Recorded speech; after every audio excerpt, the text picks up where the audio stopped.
All right, let's talk about my top 10 quarterbacks in this year's draft.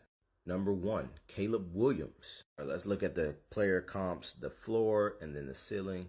Floor, Baker Mayfield. Ceiling, Russell Wilson.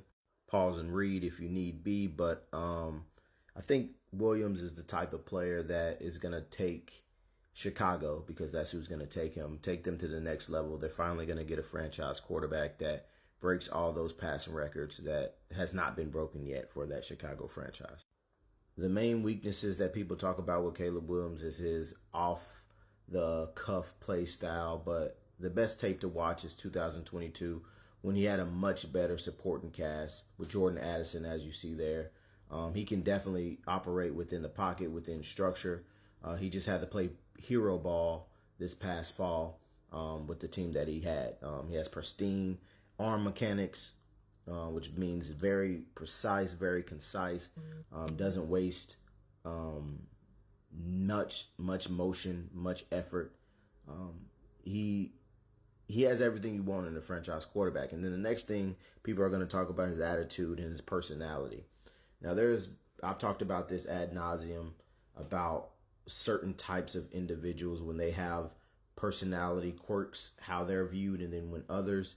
He's no different than a Will Levis, a Baker Mayfield, a Aaron Rodgers with a personality type. It's just the fact that he's a certain type of dude, so it's getting ballooned and definitely blown out of proportion. Number 2 is Jayden Daniels. His floor is Trey Lance. His ceiling is Lamar Jackson. And let's start off with that comp. A lot of people are wary of calling him Lamar Jackson-esque or very similar to Lamar Jackson. Let's be clear. Lamar Jackson is one of the best running quarterbacks that we've ever had. But let's not act like he is, above being, having a comp, right? Someone comp to him, right? I think that the separation between him and Jayden Daniels is, very minimal. And the reason why I say that is because what Jayden Daniels does better than Lamar Jackson coming out is reading defenses and throwing the football with touch and accuracy. Not saying that Lamar Jackson cannot throw, but Jayden Daniels is a better passer coming out. Whereas Lamar is definitely the better runner. So, there's a lot of give and take with that. A lot of people have said Drake Maye is closer to Caleb Williams than Caleb Williams is to Jayden Daniels. I mean, whatever that means. I think that Caleb Williams is the clear quarterback one. Now, the ceiling of Daniels and Maye, I think that they have a higher ceiling because obviously you have a awesome run threat in Jayden Daniels. And then with Maye, you have a dual threat element as well. But as we get to Maye, I'll describe and explain why that's not the case. But as far as Daniels, you obviously have the peak element of his game to where if he gets bigger, he doesn't take as many hits as he does. The ceiling is extremely high for him because he can make off-schedule second reaction plays and still have the same accuracy of any of these top flight quarterbacks in the draft. QB3, Drake Maye. Floor, Drew Lock. Ceiling, Justin Herbert. You could also put Jordan Love as a ceiling for Drake Maye. Very similar games. A lot of people have Drake Maye 1. A lot of people have him 2. You can pause and read or go to the website, blog.thebarnesuniversity.com to read for yourself. But I'm going to describe some of the strengths, pros, and the cons of Drake Maye. He has this ability, the ability to run, the ability to make plays off schedule. All three of these quarterbacks have that strength. So that's what makes this a very enticing quarterback draft. A lot of players have this ability. He has good zip, good arm strength, good size. The problem, or the concerns, I should say, with Drake Maye is his ability to sense pressure, his footwork, timing, his drop back to the route timing,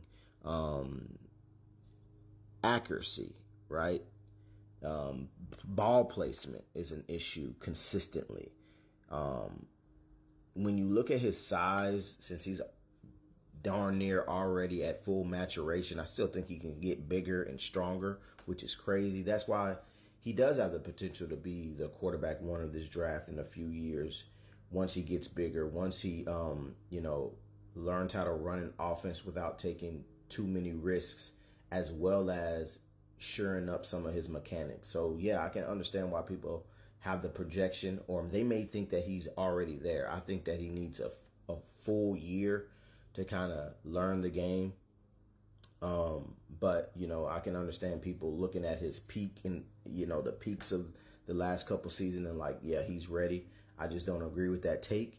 But yeah, he's a monster of a quarterback and has a lot of upside. Bo Nix is my QB4, which is very fluid. Outside of the top 3, he starts tier 2 for me. One of the reasons why I have him at QB4 is outside of the high-end God-given traits, you want to have a quarterback that is smart, will come into a week prepared, and will execute the offense. And I believe that Bo Nix has that skill set, down pat. He's going to come in prepared, whatever the offense may be going into the NFL. He's going to know it inside and out. He's going to be prepared. He has the baseline level traits to execute at the next level. Has the arm strength, enough accuracy, and all of the above to be a decent QB1 to at least one of the top tier backup. Michael Penix Jr. is my QB5. Something you can't ignore about Michael Penix Jr. is his big game experience. He shows up. He's very intuitive as a quarterback. He kind of makes a way out of no way. He has that quick release and powerful arm. The issues or the concerns with Michael Penix Jr. for me is the short area accuracy. Sometimes that quick strike ability. He airmails some passes. The mechanics aren't as clean sometimes, but he's kind of improved that. When you look at him throw at the combine during this offseason process, you see some improvement there. We also see how much of an athlete he is when he did some measurements at his pro day. So there's a little bit more athletic upside than you think with Michael Penix Jr. So that's promising. He's probably always going to be, as I move around my ranking, he's always going to be somewhere close to 5, whether it be 5 or 6.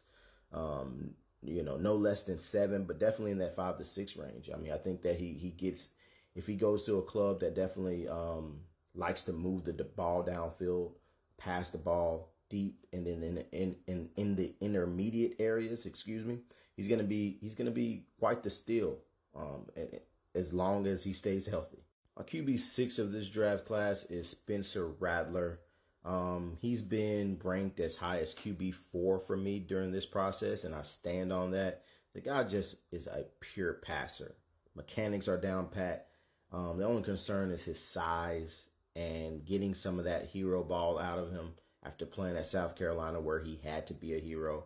But yeah, anywhere from QB4 to QB6 for Spencer Rattler this year. Now for one of the more popular names in this draft cycle is quarterback J.J. McCarthy. He's my QB7, and like I said, he's in a tier to where it's very flexible. So he could be as high as QB4, but he has yet to make that for me. He's a lot of people's QB4. He's my QB7. He could enter the QB5 at some point, but one of the things that I see with him that are pluses, things that what he can do and what you can work with is that ability to move second reaction plays. His arm strength is there. His leadership is there. His intangibles are there. Concerns are he doesn't really layer throws that well. There isn't anything really special outside of that arm talent and ability to zip and velocity as a player. But as a competitor in the intangibles, I think that's what a lot of people are banking on. You can't say anything about his size anymore. He bulked up. So if he gains some touch and some, prowess and some English to his passing, he should be a really good player in this league, as well as tying up timing and the minor intricacies of being a quarterback. he should be all right.